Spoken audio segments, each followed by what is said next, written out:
आ गए सारे middle class वाले, सारे मिडिल क्लास आ गए ना, कोई मिडिल क्लास वाला बचना नहीं चाहिए।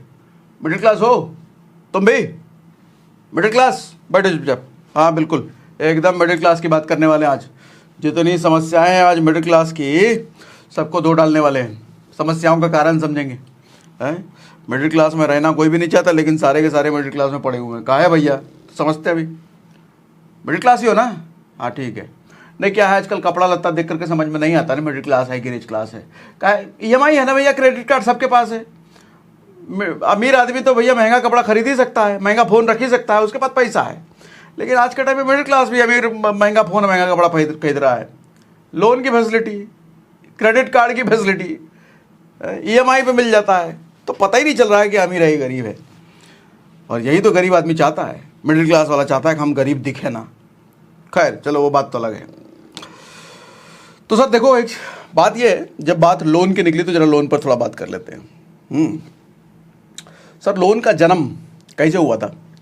पहले के टाइम में जो किसान होते थे ना, उन किसानों को जब कुछ पैसे की कमी पड़ती थी अपना खेतीबाड़ी करने में, अपना घर चलाने में, तो जाते थे गांव के साहूकार के पास, उससे वो पैसा लेते थे एक मुश्त, और थोड़ा थोड़ा ब्याज हर महीने उसको देते थे, और एक टाइम पे वो मोटा मुश्त जो मूलधन था वो भी लौटाते थे। होता क्या था, किसान अपनी कमाई का बड़ा हिस्सा ब्याज में उस साहूकार को, उस मुंशी को देता था, और ऐसी पूरी ज़िंदगी बेचारे किसान की चलती रहती थी। और वो जो मोटा मूलधन रहता था वो तो भैया चुकाना बड़ा मुश्किल होता था, तो आदमी फिर किसान ज़िंदगी भर ब्याज ही भरता रह जाता था, और वो जो मुंशी था वो ब्याज कमा कमा के अमीर होता चला जाता था। इसका मतलब एक चीज़ तो समझ में आता है, जो ब्याज ले रहा है वो अमीर बनता चला जाता है, और जो ब्याज दे रहा है वो कभी अमीर नहीं बन सकता। हम बिजनेस क्लास वालों की बात नहीं कर रहे हैं, ब्याज तो वो भी देते हैं लेकिन उनका सिचुएशन बिल्कुल अलग होता है भैया। लोन वो भी लेते हैं लेकिन उनका सिचुएशन अलग होता है। वो 10% पर लोन लेते हैं लेकिन 50% कमा लेते हैं वो। आपका तो ऐसा है नहीं। मिडिल क्लास वाले 25,000 रुपये की इनकम वाला अगर 1.5 लाख का आईफोन लेता है, तो थोड़ी ऐसा है कि वो जो 8% पर लोन ले रहा है, जैसा भी लोन ले रहा है वो कमा लेगा कुछ, ऐसा तो है ही नहीं। तो खैर चलो, आज हम जरा लोन पर ही बात करने वाले हैं। तो लोन का इजाद क्यों हुआ था? एक बड़ी समस्या का समाधान के रूप में। लेकिन आज वो समाधान ही समस्या बन गया है चाचा। नहीं, आदमी एक ज़रूरत को पूरा करने के लिए लोन लेता है, और उस लोन को चुका नहीं पाता तो उस लोन को चुकाने के लिए फिर दूसरा लोन लेता है। इस तरीके से लोन के जंजाल में ऐसा फंसता है वो, तो निकल ही नहीं पाता। अब जिंदगी भर वो EMI पे लोन को ख़त्म करने के लिए काम करता है। तो दिक्कत ये हो गई है। अच्छा, अब ये दिक्कत क्यों हुई है, जरा इसका टेक्निकल स्केल भी समझते हैं। क्या ऐसा दिक्कत आप ही के साथ है कि सबके साथ है? सर फाइनेंशियल ईयर 2021 का डेटा ये बताता है कि पर कैपिटा इनकम बढ़ी है 8.5%। मोटा मोटी ये समझो कि जब एक डेटा निकला एवरेज करके, तो हर आदमी की इनकम लगभग 2021 में 8.5% के हिसाब से बढ़ी। बहुत बढ़िया बात है, 8.5% इनकम बढ़ी, बहुत बढ़िया बात है। लेकिन अगली बात सुनो सर, पर कैपिटल लोन की ग्रोथ हुई है सर 17.9, यानी कि लगभग 18%। यानी कि जो आदमी 8.5% का इनकम बढ़ा है वो 18% का लोन भी ले रहा है। जो आदमी 1 लाख कमा रहा है सर वो 2 लाख खर्चा कर रहा है। जो आदमी 10,000 कमा रहा है सर वो 20,000 खर्चा कर रहा है। अब आप कहोगे ऐसा कैसे हो सकता है, 10,000 कमाने वाले 20,000 कैसे खर्चा करोगे? लोन, EMI, क्रेडिट कार्ड है ना, ऐसा वरदान। पहले के ज़माने में जो मुंशी साहूकार था ना, अब वो बैंक बन गया है सर। अब उसने बैंक का रूप ले लिया है। बढ़िया बढ़िया बोर्ड लगा रहता है, अच्छी अच्छी लड़कियां रिसेप्शन में बिठाता है, प्यार मोहब्बत से आपको कॉल आएगा, सर आपको लोन की ज़रूरत है क्या? दे रहे हैं हम, क्रेडिट कार्ड बनवा लीजिए सर, ये भी ऑफर, वो भी ऑफर, वो भी ऑफर, ऑफर ऑफर ऑफर। और जो गरीब किसान था वो बन गया हमारा, मतलब मिडिल क्लास वाले सारे। जैसे किसान हमेशा गरीब रहता था, आज मिडिल क्लास वाले हमेशा गरीब रहते हैं। वो बात अलग है, हम गरीब अपने को मानते नहीं हैं। क्रेडिट कार्ड है ना, लोन है ना सर। 75% इंडियंस के पास कोई क्रेडिट, डेटा ये कहता है 75% इंडियंस के पास कोई इमरजेंसी फंड नहीं है। यानी कि अगर कुछ दिक्कत आ गई तो सर लोन ही एक रास्ता है, और कोई तरीका ही नहीं है। इमरजेंसी फंड नहीं है ना, बनाते ही नहीं लोग। सर EMI लेंडिंग में 2000% की ग्रोथ हुई है, मतलब EMI लेने वालों की संख्या जो बढ़ी है सर 2000% बढ़ गई है। अब बताओ आदमी अमीर कैसे होगा? सर देखो दिक्कत ये है कि पहले के जनरेशन के जो लोग होते थे ना, वो पहले पैसा बचाते थे क्योंकि लोन की सुविधा इतनी उपलब्ध नहीं थी। आज जितना आसान हो गया है लोन लेना, अब तो ऐसे ऐसे ऐप आ गए हैं, एक बटन दबाओ आपका पैसा अपने तो खट से आपके बैंक में। तो जब लोन लेना इतना आसान हो गया है तो आदमी थोड़ा सा सभी प्रेशर झेलने को तैयार नहीं है, थोड़ा सा भी मन को मारने को तैयार नहीं है कि कल ले लेंगे, अगले साल ले लेंगे, वो नहीं अब भी क्रेडिट कार्ड है ना, लोन मिल जाएगा ना। पहले के आदमी के पास इतनी सुविधा नहीं थी, तो पहले का आदमी पहले बचाता था, जब बच करके पैसा इकट्ठा हो जाता था तब खत्म खरीदता था।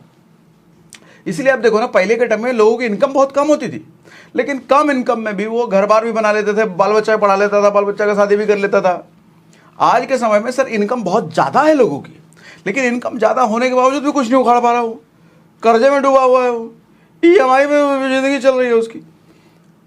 बैंक वाले किसी दिन कह दे सारा पैसा हमको तुम एक दिन में दो तो हालत खराब हो जाए। कमाई सर लाखों में है, आज लाख रुपये महीना, 2 लाख रुपये महीना कमा रहा है, लेकिन वो उलझा पड़ा है EMI देने में। फैक्ट है ना, ये डेटा यही तो कह रहा है बैंक वाला। सर आज देखो समस्या पैसा कमाने की नहीं है, समस्या दिक्कत ये है कि महंगाई जिस हिसाब से बढ़ रही है ना सर, उस हिसाब से आदमी अपनी कमाई को नहीं बढ़ा रहा है, और जो कमाई आ रही है उसको भी लग्जरी में या दिखावे में, सोसाइटी इन्फ्लुएंस में, दूसरों को अपने को अमीर दिखाने में, इन सब चीज़ों में खर्च कर रहा है। पैसा कमाना देखो मुश्किल है, इसमें कोई शक नहीं है, झूठ है जो लोग कहते हैं कि पैसा कमाना बहुत आसान है। पैसा कमाना मुश्किल है सर, लेकिन उससे भी ज़्यादा मुश्किल है पैसे को संभालना। इसीलिए देखो ना, आदमी ज़्यादा इनकम कमाने के बावजूद भी पैसा नहीं संभाल पा रहा, और पुराने ज़माने में लोग पैसा कम इनकम कमाने के बावजूद तो संभाल पाते थे, आज संभाल नहीं पा रहा है।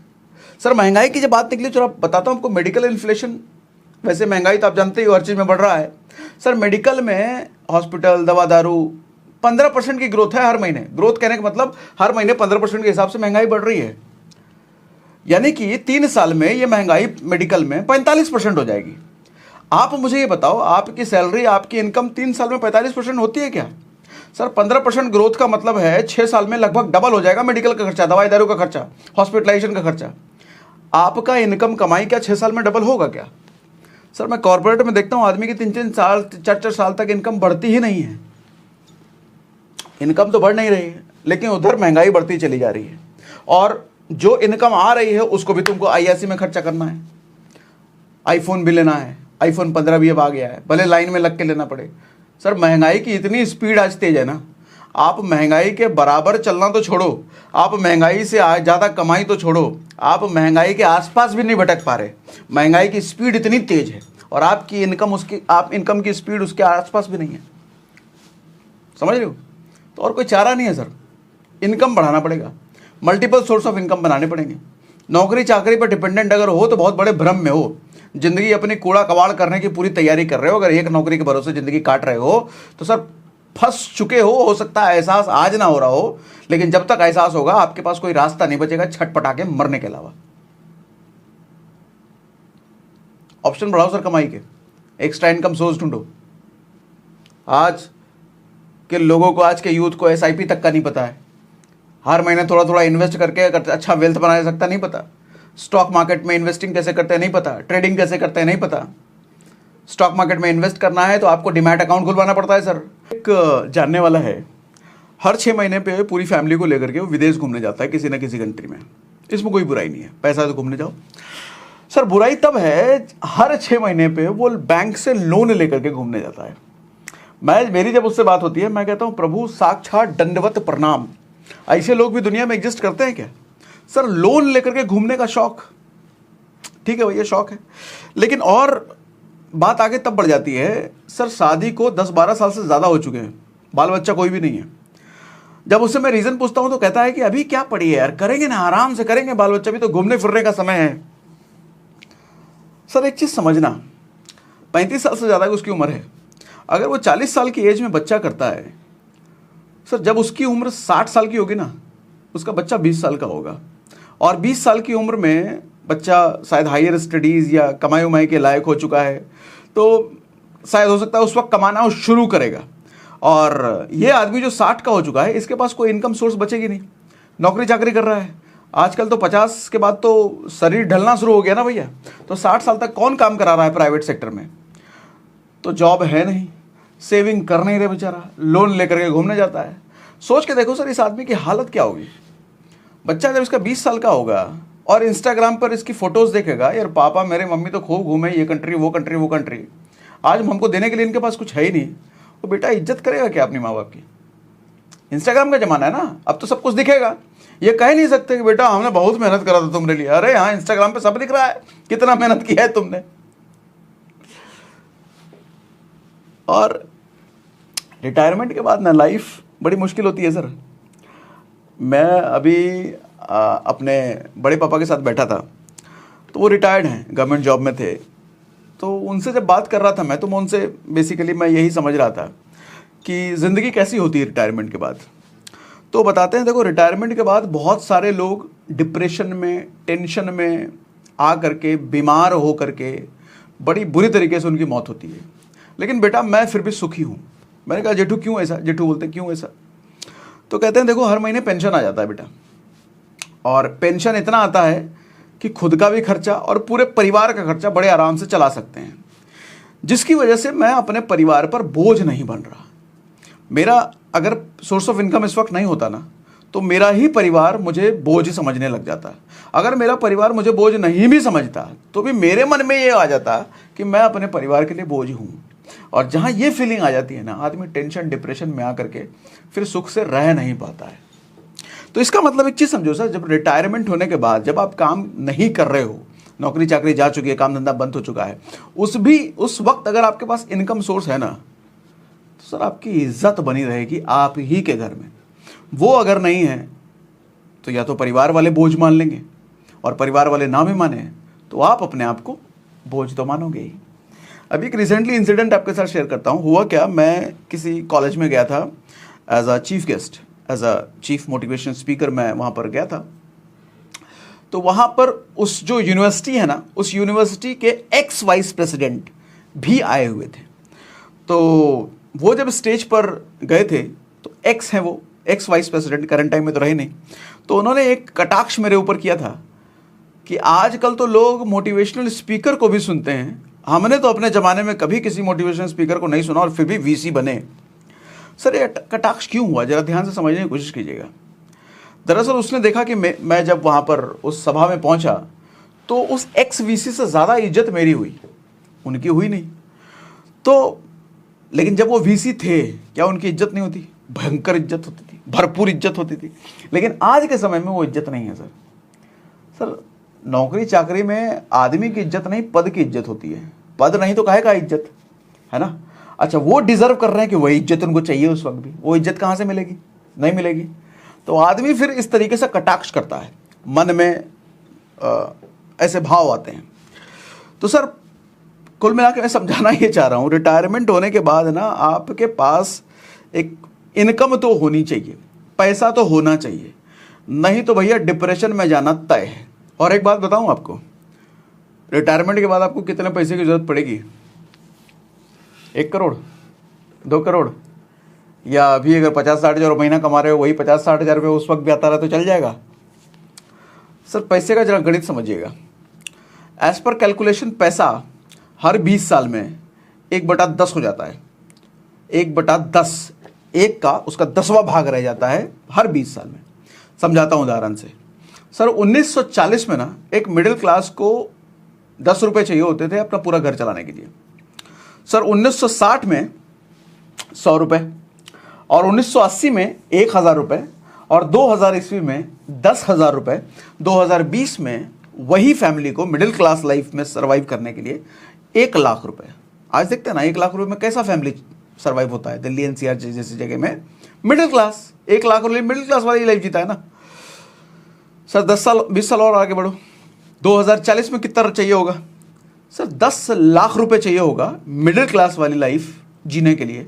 सर थोड़ा 20 साल और आगे बढ़ो, सर 2060 में कितना चाहिए होगा? 1 करोड़। इसी कैलकुलेशन के हिसाब से 1 करोड़ रुपए महीना चाहिए मिडिल क्लास वाली लाइफ जीने के लिए। 1 करोड़ रुपए महीना। आपसे मैं पूछता हूं कि आज ऐसा कुछ कर रहे हो जो अगर 2060 तक जिंदा रहे तो 1 करोड़ रुपए महीना आपके हाथ में आ रहा होगा? ऐसा कुछ है क्या? सर देखो पैसे की वैल्यू ना दिन ब दिन घटती है। आज सुनने में लगता है ना करोड़पति करोड़पति बहुत बड़ी चीज़ है।